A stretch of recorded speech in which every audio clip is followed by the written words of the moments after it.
Hello दोस्तों, स्वागत है आपका आपके अपने YouTube channel A4 study point पर। दोस्तों, इस वीडियो में हम आज 13 फरवरी 2022 की करंट अफेयर को देखने वाले हैं। 13 फरवरी 2022 में जो भी करंट अफेयर के इम्पोर्टेंट क्वेश्चंस बने हैं उन सभी को इस वीडियो के अंतर्गत हम देखेंगे। दोस्तों, ये हमारे चैनल पर पहली क्लास है करंट अफेयर की और आपको अब से ये डेली क्लास मिलेगी। दोस्तों, बात करते हैं करंट अफेयर की, तो करंट अफेयर के साथ साथ ही हम आपको स्टैटिक जीके भी करवाने वाले हैं, जो कि एग्ज़ाम पॉइंट ऑफ व्यू से देखा जाए तो बहुत ही इंपॉर्टेंट रोल रखती है। किसी भी एग्ज़ाम की बात करें, करंट अफेयर जरूर पूछे तो स्टैटिक जीके पूछी जाती है। दोस्तों, इस वीडियो के अंतर्गत मैं आपको बहुत ही कम समय में बहुत ज़्यादा कंटेंट, जो कि ज़्यादा से ज़्यादा 15 मिनट की वीडियो होगी, उसमें बहुत सारा कंटेंट आपको मैं प्रोवाइड करूँगा। दोस्तों, अगर इस वीडियो को आप रेगुलर देखते रहते हैं तो आपकी करंट अफेयर तो मजबूत होगी, इसके साथ स्टैटिक जीके भी बहुत ही मजबूत हो जाएगी। तो दोस्तों, अब देरी ना करते वीडियो को स्टार्ट करते हैं। लेकिन मैं आपसे पहले छोटी सी रिक्वेस्ट करता हूं कि अगर आप चैनल पर नए हो तो प्लीज़ चैनल को सब्सक्राइब कर देना और वीडियो को अगर लाइक कर देना। वीडियो अगर पसंद आती तो ही लाइक करना। पहले आप वीडियो में दिए गए कंटेंट को देखें, परखें, उसके बाद वीडियो को लाइक करें और शेयर करें। तो अब देरी ना करते वीडियो को स्टार्ट। 13 फरवरी 2022 current affairs A4 study point हमारे चैनल का नाम है। पहला क्वेश्चन आपकी स्क्रीन पर देखा, प्रतिवर्ष यूनानी दिवस कब मनाया जाता है? तो यूनानी दिवस मनाया जाता है 11 फरवरी को। इसकी शुरुआत की बात करें तो ये 2017 से मनाया जा रहा है। आगे देखते हैं, केंद्रीय यूनानी चिकित्सा अनुसंधान संस्थान की बात करें तो ये कहाँ पर, हैदराबाद में है और वहीं से इसकी शुरुआत होती है। भारत में इसका जनक जो है हकीम अजमल खान को कहते हैं और हकीम अजमल खान जी ने कांग्रेस अधिवेशन 1921 की अध्यक्षता की थी, जिसका आयोजन अहमदाबाद में किया गया था। भारत में इसका जनक जो है हकीम अजमल खान जी हैं। कांग्रेस अधिवेशन 1921 की अध्यक्षता की थी जो कि अहमदाबाद में आयोजित हुआ था। उसके बाद बात करते हैं कुछ इंपॉर्टेंट पॉइंट्स की। तो आयुष मंत्री जो है वर्तमान में सर्बानंद सोनोवाल जी हैं। चिकित्सा का नोबेल पुरस्कार इस बार जूलियस और पटपोटियम को मिला है। टीबी हारेगा देश जीतेगा का लक्ष्य कब का है? 2025 का आ जाता है। इंडिया विंस फ्रीडम पुस्तक का लेखक कौन है? तो अबुल कलाम आज़ाद जो है इंडिया विंस फ्रीडम पुस्तक के लेखक हैं। यह भारत के पहले शिक्षा मंत्री भी रह चुके हैं। भारत के पहले शिक्षा मंत्री की बात करें तो अबुल कलाम आज़ाद आते हैं। मलेरिया उन्मूलन लक्ष्य कब का है? 2030 का है। हर घर जल लक्ष्य है 2024 का। ऊर्जा स्वतंत्र लक्ष्य है 2047 का। और बात करते हैं कार्बन न्यूट्रल कंट्री लक्ष्य है 2070 का। मलेरिया उन्मूलन लक्ष्य है 2030 का। हर घर जल लक्ष्य है 2024 का। ऊर्जा स्वतंत्र लक्ष्य है 2047 का। कार्बन न्यूट्रल कंट्री लक्ष्य है 2070 का। दूसरे नंबर का क्वेश्चन देखते हैं, 9 से 11 फरवरी 2022 को वन ओशन समिट का आयोजन कहाँ किया गया है? तो यह आयोजन जो है फ्रांस में किया गया है। आयोजन फ्रांस के द्वारा करवाया गया, विश्व बैंक तथा संयुक्त राष्ट्र संघ के सहयोग से किया गया है इसका आयोजन। और प्रधानमंत्री नरेंद्र मोदी ने इसे संबोधित किया था। किसने संबोधित किया था? प्रधानमंत्री नरेंद्र मोदी जी ने इस समिट को संबोधित किया था। इसका उद्देश्य क्या है? तो महासागरों का सतत विकास, समुद्री पारिस्थितिकी तंत्र को सुरक्षित रखना है इसका उद्देश्य। बात करते हैं कुछ इंपॉर्टेंट पॉइंट्स की। दोस्तों, प्लीज़ चैनल को सब्सक्राइब कर लेना A4 स्टडी पॉइंट्स को। इंपॉर्टेंट पॉइंट की बात की जाती है, विश्व बैंक का मुख्यालय कहाँ पर है? वाशिंगटन DC में। यूएनओ का मुख्यालय की बात करें तो न्यूयॉर्क में स्थित है। और राफेल का निर्माण दसोल्ट कंपनी ने किया था। राफेल का निर्माण दसोल्ट कंपनी ने किया था। दसोल्ट कंपनी जो है वो फ्रांस की है। प्रोजेक्ट 75 फ्रांस और भारत ने स्टार्ट किया है। इसमें क्या है कि 6 पनडुब्बी शामिल हैं। प्रोजेक्ट 75 में 6 पनडुब्बी को शामिल किया गया है, जिसमें एक कलवरी आ जाती है, एक खांडेरी है, तीसरी करंज है, चौथी वेला, पांचवी बागीर और छठी बागसीर है। अंतर्राष्ट्रीय सौर गठबंधन का मुख्यालय की बात करें तो यह इसका मुख्यालय जो है वो गुरुग्राम में है। अंतर्राष्ट्रीय सौर गठबंधन का मुख्यालय गुरुग्राम में है। इसकी स्थापना जो है वो COP21 पेरिस में होती है। गठन इंडिया और फ्रांस की सहायता से इसका गठन किया गया था। उसके बाद इंडिया और फ्रांस के बीच में युद्ध अभ्यास की बात करें तो कौन कौन से युद्ध अभ्यास होते हैं? शक्ति, गरुड़, वरुण। युद्धबाज कौन कौन से होते हैं? शक्ति, गरुड़ और वरुण। यूरोपियन यूनियन की 6 माह की अध्यक्षता फ्रांस करेगा। यूरोपियन यूनियन जो है उसकी 6 माह की अध्यक्षता कौन करेगा? और फ्रांस करेगा। तीसरा क्वेश्चन की बात करते हैं। तीसरा क्वेश्चन है Tom Tom traffic index ranking 2021 के अनुसार दुनिया के सबसे भीड़ भाड़ वाले शहरों के मामले में मुंबई को कौन से स्थान पर रखा गया है? तो बात करते हैं मुंबई की, तो मुंबई को 5वें स्थान पर रखा गया है। तो पहले स्थान पर किसको रखा गया है? तो वो रखा गया इस्तांबुल को। इस्तांबुल जो है एक तुर्की का शहर है। उसके बाद सेकंड स्थान पर आता है मॉस्को, जो कि रूस की राजधानी है। रूस की राजधानी मॉस्को है और उसको सेकंड स्थान पर रखा गया है। 11वें स्थान पर नई दिल्ली आ जाती है। इसी के साथ कुछ इंपॉर्टेंट पॉइंट को देख लेते हैं।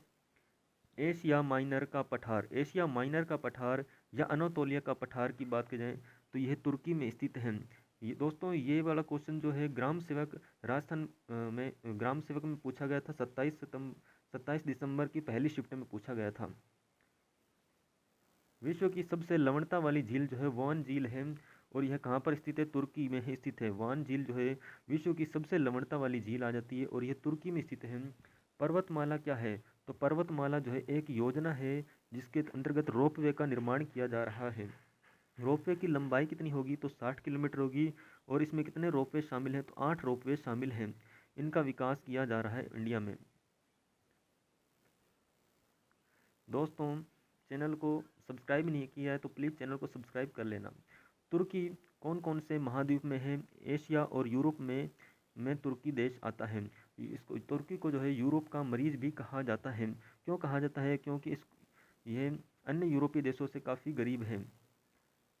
हाल ही में कहाँ पर 3 दशकों के तितली जो है तितली के दुर्लभ प्रजाति सदर्न डफर का देखा गया है। सदर्न डफर को देखा गया। हाल ही में कहाँ पर 3 दशकों के बाद तितली की दुर्लभ प्रजाति सदर्न डफर को देखा गया है?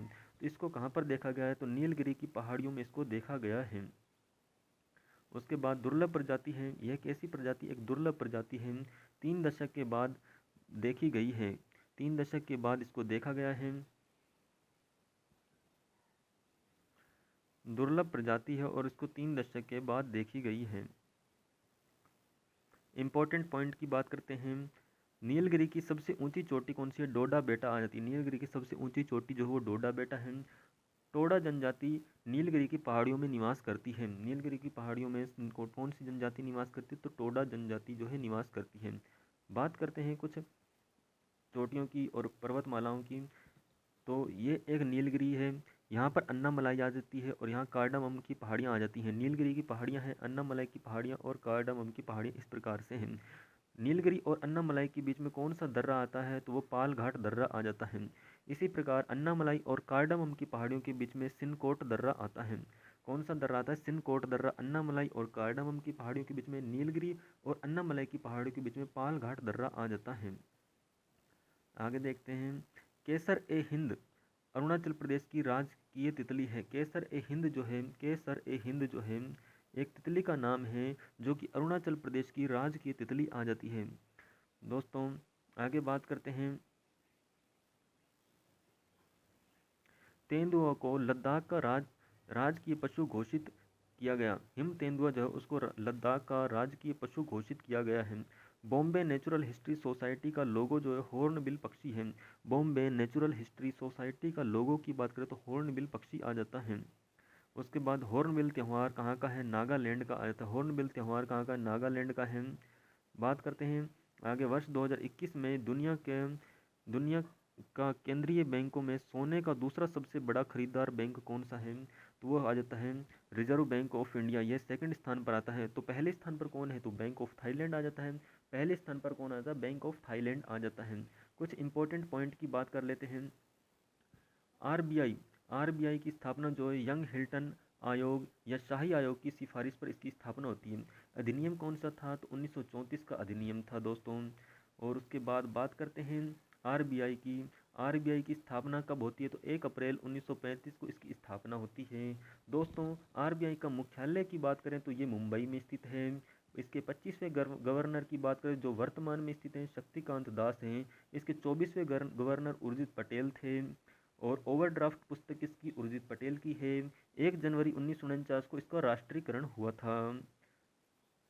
दोस्तों आगे बात करते हैं।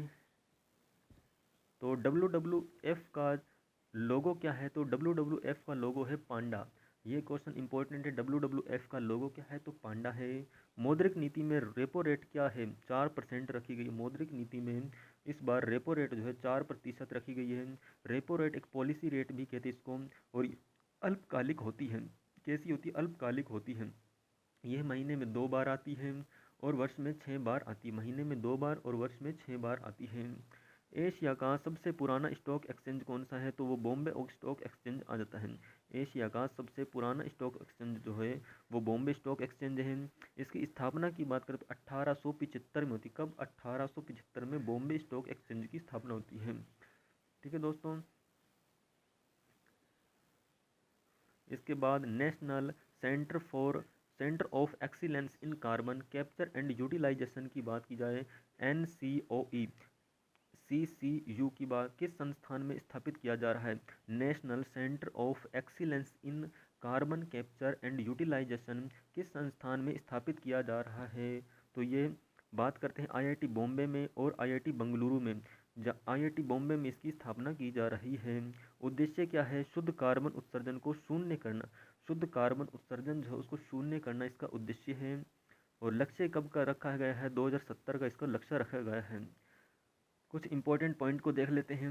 तो ग्रीन हाउस गैस उत्सर्जन को कम करने के लिए 1997 में, कब? 1997 में क्योटो प्रोटोकॉल होता है। कौन सा प्रोटोकॉल? Kyoto protocol. क्योटो जो है जापान का एक शहर है, किया गया था। ग्रीन हाउस को गैस के उत्सर्जन को कम करने के लिए एक प्रोटोकॉल किया जाता है जिसका नाम था क्योटो प्रोटोकॉल। इसकी कब किया जाता था? 1997 में किया गया था। और क्योटो जो है जापान का एक शहर है और ये लागू कब होता है? 2005 से लागू होता है। इसी प्रकार COP 26 का आयोजन कहाँ पर किया गया था? ग्लासगो में किया गया था। ग्लासगो स्कॉटलैंड में स्थित है। COP 26 का आयोजन ग्लासगो स्कॉटलैंड में किया गया था। उसके बाद आता है COP 27। COP 27 की बात करें तो इसको छोड़ दो। COP 1 की बात करें तो बर्लिन जर्मनी में स्थित है। COP 1 का आयोजन जो है बर्लिन जर्मनी में स्थित है। बर्लिन जर्मनी में स्थित है। दोस्तों अगर आपको वीडियो में दिया गया कंटेंट अच्छा लग रहा है तो आप चैनल को सब्सक्राइब कर सकते हैं और वीडियो को लाइक कर सकते हैं। दोस्तों हाँ, आज इस वीडियो में कुछ कमी हो सकती है, लेकिन धीरे धीरे हम उन सभी कमियों को सुधार लेंगे और धीरे धीरे इम्प्रूव करते जाएंगे। बात करते हैं 7वें नंबर के क्वेश्चन की। 10 फरवरी 2022 को राष्ट्रपति रामनाथ कोविंद ने किसे मद्रास हाई कोर्ट का मुख्य न्यायाधीश नियुक्त किया है? 10 फरवरी 2022 को राष्ट्रपति रामनाथ कोविंद ने किसे मद्रास हाई कोर्ट का मुख्य न्यायाधीश नियुक्त किया है? तो वो नियुक्त किया है न्यायमूर्ति मुनीश्वर नाथ भंडारी को। किसको? मुनीश्वर नाथ भंडारी को। कुछ इंपॉर्टेंट पॉइंट बाकी के देख लेते हैं कि हाई कोर्ट का मुख्य न्यायाधीश जो है उसकी नियुक्ति जो है वो किस अनुच्छेद में है? तो 217 में आ जाती है उसकी नियुक्ति। अधिकतम आयु कितनी हो सकती है? 62 वर्ष हो सकती है हाई कोर्ट के मुख्य न्यायाधीश की। हाई कोर्ट जो है उसकी जो है 213 में आता है। हाई कोर्ट 213 में आता है। बात करते हैं इलाहाबाद हाई कोर्ट का मुख्य न्यायाधीश जो है कौन बने हैं? राजेश बिंदल बने हैं। इलाहाबाद हाई कोर्ट का मुख्य न्यायाधीश राजेश बिंदल आ जाते हैं। और राजस्थान हाई कोर्ट का मुख्य न्यायाधीश जो M कुरैशी बनते हैं। सुप्रीम कोर्ट जो है इसका वर्णन किस अनुच्छेद में आता है? तो वो आता है 124 में। अनुच्छेद 124 में सुप्रीम कोर्ट आ जाता है। इसके मुख्य न्यायाधीश की आयु 65 वर्ष होती है। रिट जारी कर सकते हैं, सुप्रीम कोर्ट जारी कर सकता है और हाई कोर्ट जारी कर सकता है। सुप्रीम कोर्ट अनुच्छेद 32 के अंतर्गत रिट जारी कर सकता है और हाई कोर्ट 226 के अंतर्गत जारी कर सकता है। सुप्रीम कोर्ट 5 प्रकार की रिट जारी कर सकता है और हाई कोर्ट जो है 6 प्रकार की रिट जारी कर सकता है। उसके बाद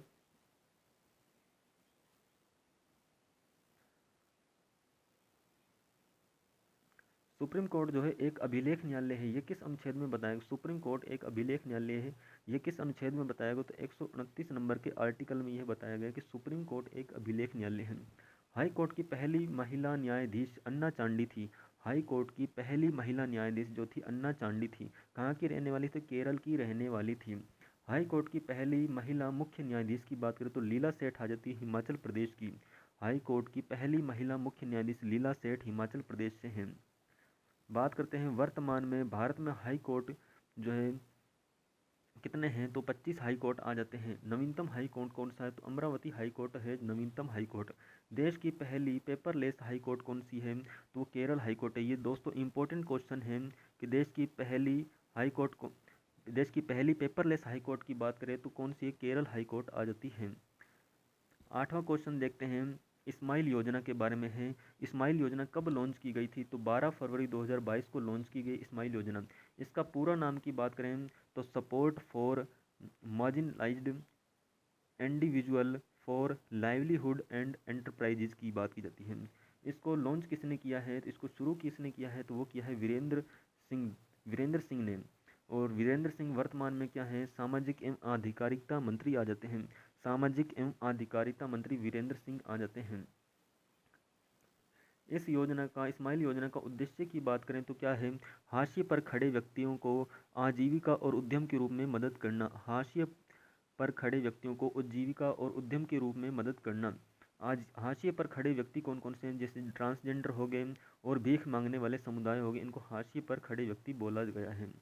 इंपॉर्टेंट पॉइंट की बात करें, ट्रांसजेंडर यूनिवर्सिटी कहाँ पर स्थित, कुशीनगर उत्तर प्रदेश में स्थापित है। ट्रांसजेंडर यूनिवर्सिटी कुशीनगर उत्तर प्रदेश में है। समलैंगिकता अपराध नहीं है, ये किस धारा में है, तो आईपीसी की धारा 377 में समलैंगिकता अपराध नहीं है। इससे संबंधित केस की बात करें तो नवतेज कौर केस आ जाता है। चिकित्सा का अधिकार मौलिक अधिकार है, ये किस अनुच्छेद में है, तो अनुच्छेद 21 में चिकित्सा का अधिकार मौलिक अधिकार बताया गया है। इससे संबंधित केस परमानंद कटारा केस आ जाता है। परमानंद कटारा केस। निजता का अधिकार जो है मौलिक अधिकार है, इससे संबंधित केस है पुट्टा स्वामी केस। निजता का अधिकार मौलिक अधिकार है, इससे संबंधित अधिकार कौन सा केस है, पुट्टा स्वामी केस आ जाता है। बात करते 3 तलाक को किस केस में बैन किया गया था। 3 तलाक को शाहबानो वाद में जो है बैन किया गया था, शाहबानो केस में बंद किया गया था। विशाखा गाइडलाइन जो है कार्यस्थल पर यौन शोषण पर रोक लगाई गई है। तो दोस्तों ये वाला क्वेश्चन इंपॉर्टेंट आ जाता है विशाखा गाइडलाइन के बारे में। कार्यस्थल पर यौन शोषण पर रोक लगाई गई है। इसमें वो महिला शामिल है जो वो उस कार्यस्थल पर चाहे काम करती हो या नहीं करती हो, उस महिला को शामिल किया गया है दोस्तों। तो बात करते हैं 9वें क्वेश्चन की। तो 28 फरवरी 2022 से शुरू होने वाला 45वां अंतर्राष्ट्रीय कोलकाता पुस्तक मेला का फोकल थीम देश है। फोकल थीम देश कौन सा है, तो फोकल थीम देश का तो आ जाता है बांग्लादेश। कौन सा है, बांग्लादेश आ जाता है। और ये कौन सा संस्करण है, 45वां संस्करण है। कब आयोजन किया जा रहा है, 28 फरवरी 2022 को आयोजन इसका किया जा रहा है। इसके साथ कुछ इंपॉर्टेंट पॉइंट्स को देख लेते हैं। 1971 में पाकिस्तान से बांग्लादेश अलग होता है। 50वीं वर्षगांठ के दौरान, 50वीं वर्षगांठ इसकी मनाई जा रही है। 1971 में पाकिस्तान से ये बांग्लादेश अलग होता है। किसके सहयोग से, भारत ने इसको अलग करवाया था, मतलब इसको आज़ाद करवाया था। भारत के 5 राज्य हैं बांग्लादेश से सीमा बनाते हैं। भारत के 5 राज्य जो हैं बांग्लादेश से सीमा बनाते हैं। सबसे अधिक सीमा जो है 4096 किलोमीटर बांग्लादेश से सीमा लगती है भारत की। सबसे अधिक सीमा किसके साथ लगती है, तो बांग्लादेश के साथ ही लगती है। 4096.6 किलोमीटर इसकी सीमा लगती है भारत की बांग्लादेश के साथ। तो बात करते हैं 1971 के युद्ध में कराची बंदरगाह को ध्वस्त करने के लिए कौन सा ऑपरेशन चलाया गया था, तो ऑपरेशन ट्राइडेंट चलाया गया था या फिर ऑपरेशन त्रिशूल चलाया गया था। 1971 के युद्ध में कराची बंदरगाह को ध्वस्त करने के लिए कौन सा ऑपरेशन चलाया गया, ऑपरेशन ट्राइडेंट चलाया गया था या फिर ऑपरेशन त्रिशूल की बात की जाती है। बांग्लादेश की मुद्रा की बात करें तो टका है और इसकी राजधानी की बात करें तो ढाका आ जाती है। बांग्लादेश की मुद्रा टका और राजधानी ढाका आ जाती है। नौसेना दिवस कब मनाया जाता है, 4 दिसंबर को मनाया जाता है नौसेना दिवस। बात करते हैं हमारे आज की वीडियो का लास्ट क्वेश्चन, 10वां क्वेश्चन जो है, हाल ही में फ्रांस के वायरोलॉजिस्ट लुक मोंटेगिनियर का निधन हो गया और इन्होंने किस वायरस की पहचान की थी, तो कौन से वैज्ञानिक थे, तो लुक मोंटेगिनियर थे। दोस्तों ये वाला क्वेश्चन इंपॉर्टेंट बन जाता है। लुक मोंटेगिनियर कहाँ के रहने वाले थे, फ्रांस के रहने वाले थे। फ्रांस के रहने वाले थे। इन्होंने HIV वायरस की खोज की थी। किसकी खोज, HIV वायरस की खोज की थी। HIV ह्यूमन इम्यूनो वायरस इसकी फुल फॉर्म आ जाती है। और HIV वायरस जो है एड्स की बीमारी के लिए उत्तरदायी होता है। एड्स की बीमारी के लिए क्या है, HIV वायरस उत्तरदायी होता है। इसके लिए चिकित्सा का नोबेल मिला था इनको। बात करते हैं कुछ इंपॉर्टेंट पॉइंट की। H1N1 वायरस जो है वो किसके लिए उत्तरदायी है? स्वाइन फ्लू के लिए उत्तरदायी आ जाता है। H1N1 वायरस जो है वो स्वाइन फ्लू के लिए उत्तरदायी है। H5N1 की बात की जाती है तो बर्ड फ्लू के लिए उत्तरदायी आ जाता है। रेबडो वायरस जो है रेबीज रोग के लिए उत्तरदायी है। रेबडो वायरस रेबीज रोग के लिए उत्तरदायी आ जाता है। बात करते हैं रेबीज रोग, ये कुत्ते को काटने से होता है। इसको हाइड्रोफोबिया भी कहा जाता है, यानी कि हाइड्रोफोबिया का अर्थ होता है पानी से डर लगना। इसका रेबीज रोग का टीका जो है लुई पास्चर ने खोजा था। रेबीज रोग का टीका किसने खोजा था? लुई पास्चर ने खोजा था। नेशनल वायरोलॉजी इंस्टीट्यूट कहाँ पर स्थित है? पुणे महाराष्ट्र में। नेशनल वायरोलॉजी इंस्टीट्यूट जो है पुणे महाराष्ट्र में स्थित है। कैंसर दिवस जो कब मनाया जाता है? 4 फरवरी को मनाया जाता है। कैंसर दिवस जो वो 4 फरवरी को मनाया जाता है। एलिसा टेस्ट का संबंध जो है एड्स का टेस्ट है। एलिसा टेस्ट का संबंध जो है एड्स का एक टेस्ट है। और HIV वायरस जो है, HIV वायरस में किसको प्रभावित करता है? तो टी लिम्फोसाइट पर ये अटैक करता है। टी लिम्फोसाइट पर अटैक करता है HIV वायरस सीधा। तो दोस्तों कमेंट बॉक्स में कमेंट करके ज़रूर बताइएगा कि वीडियो कैसी लगी। दोस्तों अगर वीडियो में दिए गए कंटेंट आपको अच्छा लगा है तो प्लीज़ वीडियो को लाइक कर देना, चैनल को सब्सक्राइब कर देना और वीडियो को लाइक शेयर कर देना। तो दोस्तों इसी प्रकार की वीडियो के साथ हम आपसे डेली मिलते रहेंगे और थैंक यू दोस्तों।